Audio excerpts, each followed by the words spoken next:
அஸ்ஸலாமு அலைக்கும் வரஹ்மத்துல்லாஹி வபரகாத்துஹு.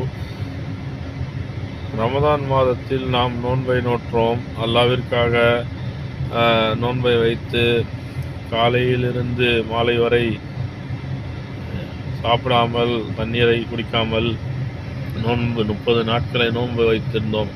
இதனால் நமக்கு நம்முடைய உடல் ஆரோக்கியம் அடைகிறது. இதனால் நம்முடைய தக்வா அதிகமாகின்றது. அல்லாஹ்வின் மேல் இருக்கின்ற பயபக்தி அதிகமாகின்றது. இதனை நாம் விடாமல் செய்வதற்கு முயற்சி செய்ய வேண்டும். நபி ஸல்லல்லாஹு அலைஹி வஸல்லம் அவர்கள் நஃபிலான நோன்புகளை வைத்திருந்தார்கள். வாரத்தில் 2 நாட்கள் என்று திங்கட்கிழமையும் வியாழக்கிழமையும் நோன்பை வைத்திருந்தார்கள். அதை போன்று நாமும் நோன்பை வைப்பதற்காக முயற்சி செய்ய வேண்டும். ஜக்காத்தை கொடுக்காமல் இருப்பவர்கள் ஜக்காத்தை கொடுக்க வேண்டும். வருடத்திற்கு 2.5% என்கின்ற விதத்தில் நம்முடைய வருமானத்திலிருந்து 2.5% ஏழை எளிய மக்களுக்கு, ஏழை எளியவர்களுக்கு தானமாக பணமாகவோ அல்லது உணவாகவோ தானியமாகவோ நாம் வழங்கிவிட வேண்டும். இதனால் நம்முடைய இபாதத்தை பூர்த்தி அடைகின்றது.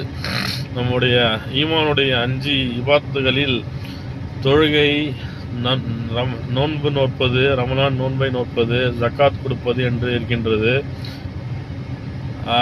ஆகையால் நாம் இந்த ஜக்காத்தை கொடுத்து விட வேண்டும். ஈமானில் 5 பகுதிகள். கலிமாவை சொல்லுவது, லா இலாஹா இல்லல்லாஹ் முஹம்மது ரசூலுல்லாஹ், கலிமாவை மொழிவது.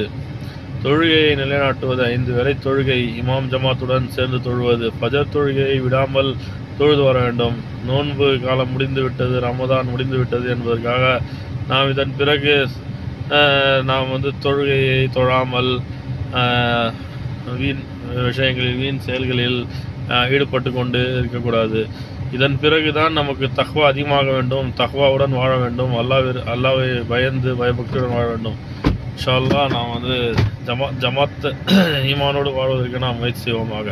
ஆமீன்.